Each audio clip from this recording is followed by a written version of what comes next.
Hopefully everyone can see now and hear me now. And I'm very, very sorry for cutting out before. So I think that academia has presented itself in a bunch of different ways throughout lockdown that haven't been particularly impressive or useful. And we've seen it in the publication of a whole bunch of really, really dodgy papers. There was the Angevante paper, the chemistry paper that came out. This is a diagram. I'm not sure if everyone saw this who's on the call, but I'm happy to send it if you're interested. This was a paper that was looking at 30 years of organic synthesis in chemistry. And the author, single author, concluded that, this is the legend, by the way, little black arrow and blue arrow, black arrow being negative influence and blue arrow being positive influence, that out of this, 30 years of synthetic chemistry, diversity of the workforce, the increased diversity of the workforce was having a negative influence on chemistry itself. This paper came out about a month ago and got so criticized on Twitter that there was a huge furore actually, and the editors of this journal decided to leave. So that was one kind of reminder that despite the bold steps we're making in improving diversity in science, we're really not close to it. There's been a whole bunch of other really, really dodgy papers that I don't want to go into or talk about, but it has been this kind of constant update and reminder that things aren't as great as they might seem. If we focus on physics just for a little bit, because I just want to tell you why I got motivated and inspired to do this. I think that when I was at high school, I never really realized the underrepresentation of women in science. My mother is a psychiatrist. I was learning physics surrounded by not many, but at least a few girls. But when you look at the statistics, particularly the statistics for the UK and the US, it's really, really frightening. And it's frightening because nothing has changed for a really, really long time. And I actually think, with the mess up that the government has made around A-level and hires and the results that we've given young people and their access to university, I think that we're going to have much, much more inequality than we have done for a while.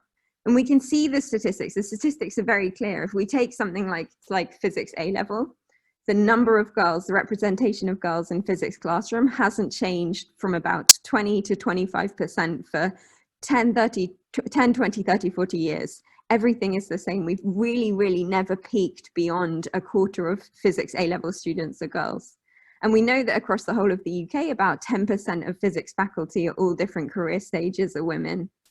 What I think is particularly unfair, and it was emphasized in the whole final year exam debacle that's happened over the past couple of weeks, first in Scotland and then in the rest of the UK, is that you're much, much more likely to study physics if you go to an all-girls school.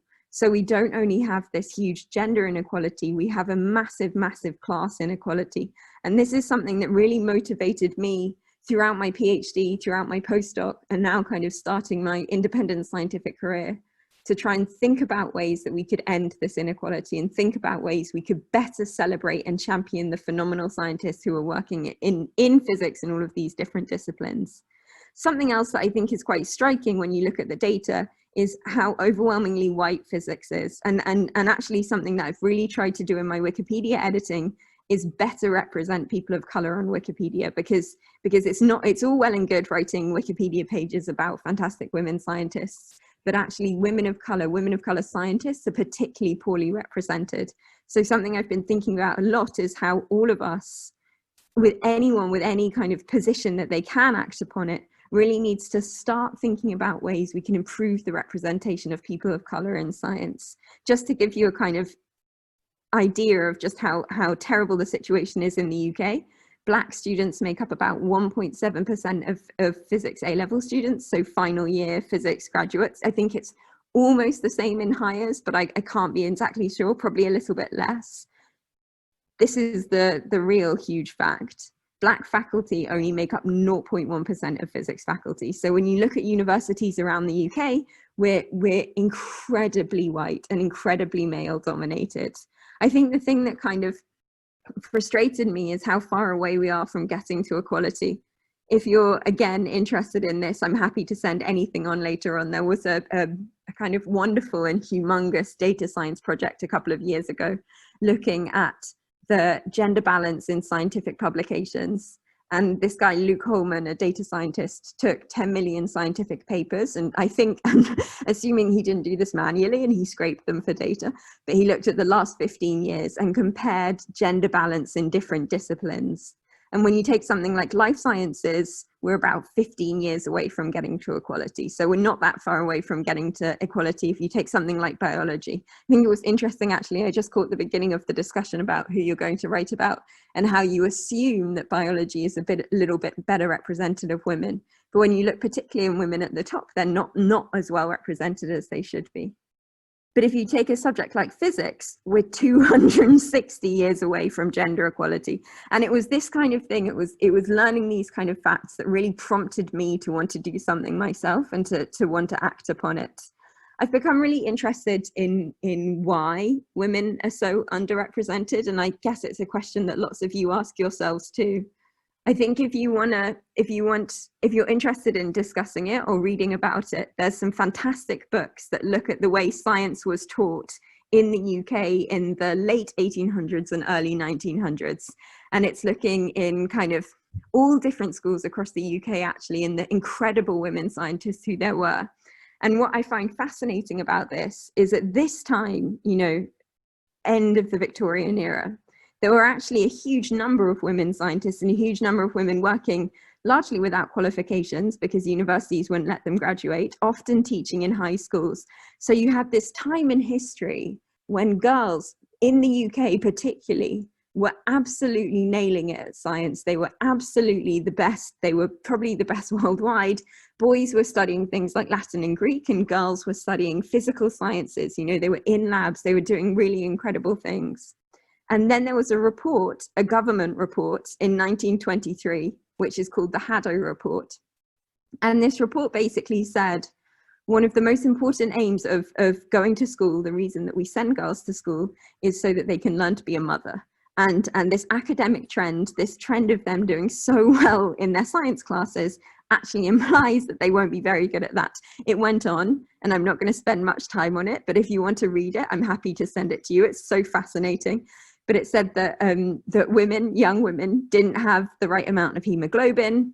We could get curvature of our spines. We could get fatigue or exhaustion. We could have defective eyesight or minor physical defects because of us learning science, because of us having these practical and academic lessons. And I just think this is incredible. So overnight, almost from 1923, we went away from having girls having these really intense and incredible and inspiring physical science classes and much towards domestic science. And it stayed like that for quite a long time. You know, we were teaching young women how to behave as mothers and wives and not teaching them how to behave as scientists. But again, if anyone wants these connections to these books or anything like that, just send me an email. There was a really fascinating paper that came out a couple of months ago now in Science. And again, I'm happy to send a PDF, but it was looking at the representation of women in physics, engineering, and computer science. They came up with a new acronym, which was PECS, P-E-C-S, because these are the disciplines that often have women much more underrepresented. And what these education researchers found was that pretty much at every level, low achieving men were retained in these subjects whilst women were leaving. This was actually the crucial paragraph. It's kind of staggering, I think. Men scoring at or below, I've put a red box around it so you can see, men scoring at or below the first percentile of students studying STEM subjects and their achievements in physics, engineering, and computer science are represented at the same rate as women scoring in the 80th percentile. So we know it's not biology. We know it's not anything to do with that. We know it's some influence of society. And we know there's a huge, huge issue with confidence and with believing that you're able to do something.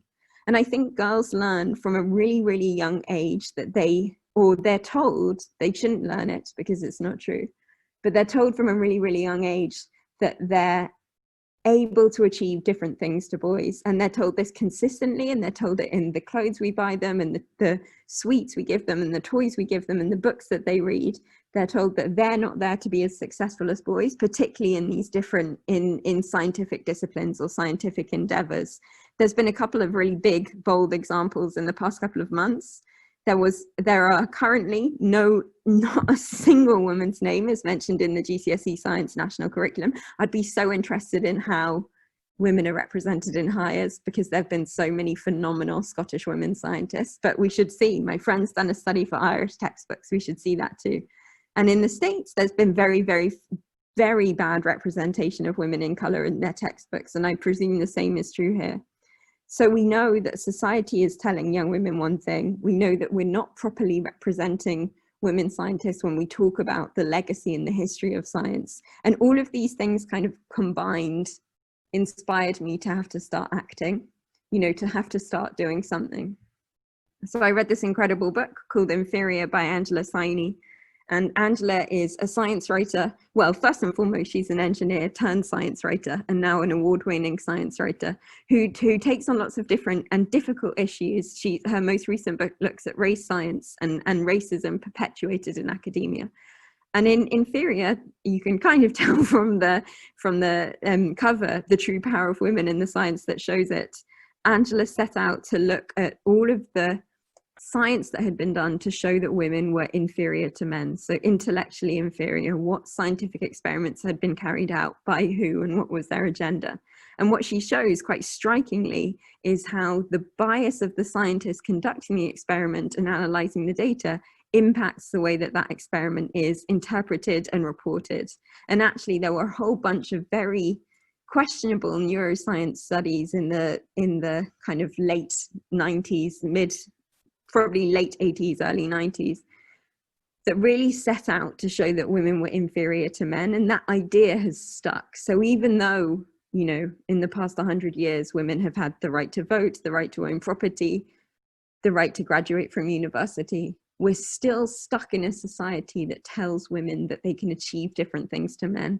And Angela is just, I think it's the most fantastic book, and I encourage everyone listening to read it. But I think it was really useful for me in making me realize what I needed to do. We need to better tell the stories of scientists. We need to get to a point where we talk more about women's achievements in society and really put them in those textbooks, make sure that they're mentioned in all of these different platforms. And that's something that I've been doing a lot on Wikipedia. So just after reading Inferior, I met this phenomenal woman called Alice White, Dr. Alice White, who is now a mother, which is just the coolest thing. And Alice is a historian of science, and her job at the Wellcome Collection in London is trying to get content from the Wellcome Collection onto Wikipedia. She's a Wikimedian in residence. And any of you who have worked with the Wellcome Collection will know they have huge access to all medical history and current medical research too. They're huge scientific funders, but this hugely phenomenal library of images and assets. And what they realized was far, far more people go on Wikipedia than they go on the Wellcome website. And what Alice taught me was actually how important Wikipedia was. I just thought of it as, I go on it all the time when I'm cheating, when I can't do the crossword or something like that. But actually, Wikipedia is used in education. It's used in classrooms all over the world, in university lecture theatres all over the world. It's used hugely in the developing world, particularly for offline access to things like medical textbooks and anything like that. People rely on Wikipedia very, very heavily. The fascinating thing I found from learning about it and reading about it more and more is how much it impacts actual scientific research itself. So if you work in an interdisciplinary field, the first place you might go to try and find out information about a new subject is Wikipedia. And actually, there's been a few scientific research investigations into how Wikipedia influences science, particularly interdisciplinary science. There was a really great paper in 2017 by a professor at MIT who got his whole class, the whole class that he was teaching, to write pages about different kind of niche areas of chemistry, so emerging areas of chemistry that didn't have Wikipedia pages yet, and then uploaded some of them to Wikipedia and didn't upload others to keep them as a control, and tracked the prevalence of those Wikipedia pages in scientific literature. So tracked all literature emerging around these interdisciplinary areas, and found that you could assign 1 in 300 words from peer-reviewed science articles to them originating on these Wikipedia pages. So it's just kind of fascinating. You know, it's not just high schools, it's not just people cheating in pub quizzes, it's something that is informing and influencing policy and research itself. It has become massively important in the past couple of months. It's, you know, as people have had to stay at home more, as people have had to home educate more, as everyone, UK, US, you name it, worldwide, has wanted non-partisan access to up-to-date information, you know, whether it's coronavirus, whether it's the strikes for Black Lives Matter, people have wanted a platform that gives them access to information in a localized context, and that's key, that's up to date and neutral. And Wikipedia has become that space. It's also given offline access through Wikimedicine, Wiki Project Medicine, to huge amounts of medical information and research around coronavirus and how to manage it, which people in the developing world can download. So they can download all of this offline content and get it and use it in their practice. And these are places where they don't have reliable access to the internet or up-to-date textbooks. So Wikipedia, what I thought of as before as just being, you know, it's interesting and it's fascinating, has now become a platform where people are going to it more than ever before. There was a day at the end of March 29th, where across all the different Wikipedia platforms, there were 650 million page views. That is absolutely staggering. It's just, you know, it's beyond a number I can even physically imagine. I think one thing before I start to talk about the kind of work that I've done on Wikipedia, that one thing that I find most fascinating about it is how everything I've told you so far is people going to Wikipedia for information when they know they're going to Wikipedia for information. When you go, you type in Wikipedia into your browser and you search for something, or you Google it and it comes up with that beautiful tab at the side. The incredible thing about Wikipedia is how much it influences what we don't know. So it influences every information you get from a Home Assistant. If you've ever asked a question to Siri or Amazon Alexa or Google Home, the place that the location that all of those different systems has gone to try and find that fact out for you is Wikipedia. So the importance, the crucial importance of making sure that it's neutral and represents everything that we know is important is absolutely massive. It's paramount in using this technology. If all of these systems are going to rely on Wikipedia, we have a responsibility as Wikipedia users to make it as good as it can physically be. So what's on Wikipedia really, really matters. The stories that we tell, the articles that we write, the content that is covered has a huge, huge influence, and I can't stress that enough. And I guess as a result of that, we think in society that what matters is on Wikipedia, right? Someone is legitimate, they're verified, they're important if they have a Wikipedia page. And I think that's completely true. You know, if I'm sitting in a lecture or a conference, or I mean, I should say if I'm in a virtual conference or something like that, and you look someone up who's speaking, you might land on their Wikipedia page and you think, oh yeah, this is an impressive person. This is an important and significant person. Or actually it's happened a lot recently with all of the experts who've been on television discussing coronavirus. You look them up while they're speaking. But Wikipedia has a really, really big problem. And I guess that's why the wonderful women at the Edinburgh Women in Science Society organized this today. It has a really big problem in the representation of women in biographies. So I'm sure you've read the statistics, but it's about 1 in 5 of biographies on English-speaking Wikipedia are about women. 1 in 5, despite being over half of the population, 1 in 5. And I think that's terrible. That's terrible because people rely on it so much, even when they don't know they rely on it so much. And it impacts the experts who are invited onto different television shows or radio shows or a newspaper, because often the media go to Wikipedia for information. And if 1 in 5 of the scientists on there are women, then they're going to more often than not ask a man for insight. We also have a difficulty as Wikipedia editors in getting people to stay Wikipedia editors, you know, getting women to edit and contribute to Wikipedia. It's between about 10 and 20% of Wikipedia editors are women. So we don't only need to better represent women in biographies in all different disciplines, but we also really, really need to focus on improving the community. It's very like academia, actually, so that we can better celebrate and champion incredible women and work together. So I found out this terrible statistic about 1 in 5 in kind of late 2017. And for a while, I just thought, this is this is frustrating. I don't know what I can do about it. And I learned how to edit. Alice taught me how to edit. I was continuously being inspired by Angela Saini. And then one day I just woke up, I think it was New Year's 2018. And I just thought, I'm gonna write one Wikipedia page every single day. So I started, and I thought it would go on for, you know, a month, 2 months, half a year. Every time I speak to my mum about it, she's like, you'll stop when you get to 400, you'll stop when you get to 500, right? But I've been writing these pages every single day ever since, and it has been incredibly inspiring. You know, they have, these women are just women and people of color. I don't restrict myself to women, although I found it harder to write about men because I often just default use the pronoun she because I write about women so much. But I have just been continuously excited by science, by society, by finding out about all of these incredible people and using them as a way to teach people about how diverse science is and how diverse it has been for a really, really long time, and how we have selected not to talk about these people, but also how collectively we can change it. The most amazing things have happened. Like, I've had emails from teachers who go through the pages I create to use them in their classrooms and in their teaching.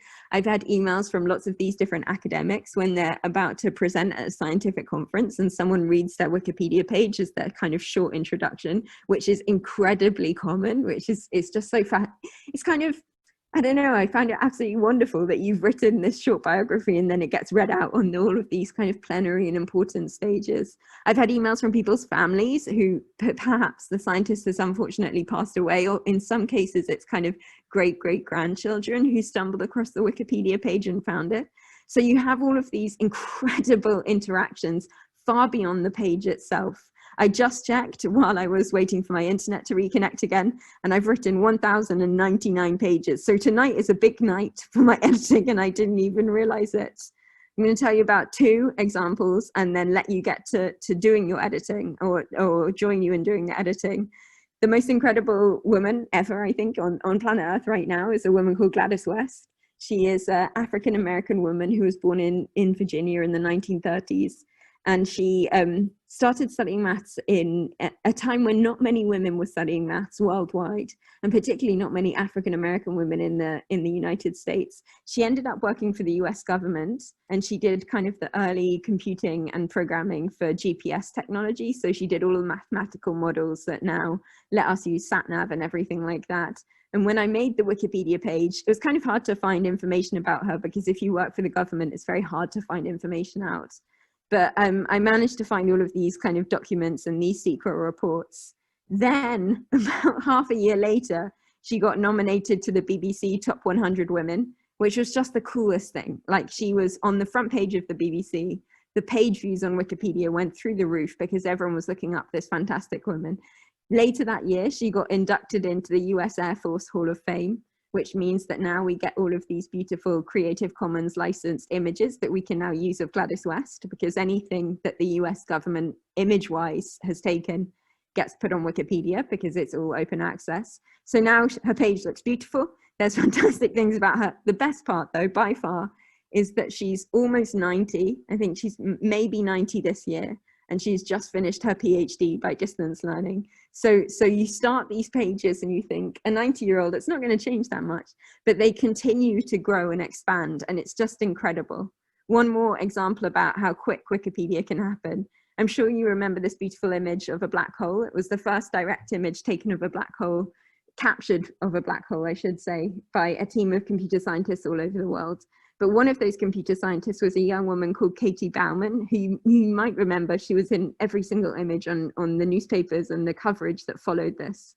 And I remember exactly when this happened, because it was summertime last year, and I was at work and I saw the image, or we all saw the image because it was the front page everywhere. And I got home, it was Wednesday, and I got home and I just put together a really basic Wikipedia page of Katie Bauman. And by the time I'd finished dinner, so maybe, you know, about an hour, it had been translated into about 8 different languages. As of now, I think it's in about 26 different languages. You can see it down on the side here. The most staggering thing, though, was overnight, this page got viewed 350,000 times. That is more than any scientific paper that I'll ever write will get read. And I think something that you're going to learn about what you do today is the huge impact you can have, and how quickly that can happen. You know, you make one small edit, you do exactly what you were discussing just before I rejoined, of trying to better connect pages. You make sure that Katie's page is connected to computer imagery, that it's connected to Event Horizon Telescope, that it's connected to Caltech. You help people in this Wikipedia journey, and they see just how phenomenal it is. And I think that's just amazing. I guess the most incredible thing about Wikipedia for me, I know I keep saying the most incredible thing, but honestly, I love the platform, is how influential it can be for absolutely no cost. Editing Wikipedia costs nothing. Reading Wikipedia costs nothing. People trust it, people use it. And when I look at all of these various campaigns to try and better represent or celebrate women scientists, all of them have a huge, huge price tag attached. And then you take something like Wikipedia, which is literally everyone's go-to source for information, and it costs nothing to change it and to better document those people. So I really encourage you to have fun, to ask questions, to be bold, as I'm sure you will be, but also to keep editing, because it's something that, you know, I'm very greedy, I think, and I love learning about all of these different areas of science that I've written about, and it's something that has just continued to inspire me. You know, I think it's kept my mood up so much throughout lockdown, knowing that I can get to the end of the day and start to put together this page about someone inspirational. So I would encourage you to do that. Thank you so much. As I mentioned, read Inferior, read Angela's next book called Superior, The Return of Race Science. If you're interested in kind of what I was alluding to with Siri and Amazon Alexa and how we reinforce racism and sexism, a fantastic book is Algorithms of Oppression by Sophia Noble, who is also, she's got an incredible job. Like, she's a professor of library science, but this is a really great book too. But I certainly fully 100% recommend Angela's books. So I think I am going to stop sharing now. If you have any questions, please find me on Twitter or on email. I'm always happy to chat about Wikipedia or chiral materials or anything. But exactly at my time to end, 1:45, I'm going to stop sharing and join you in the editing.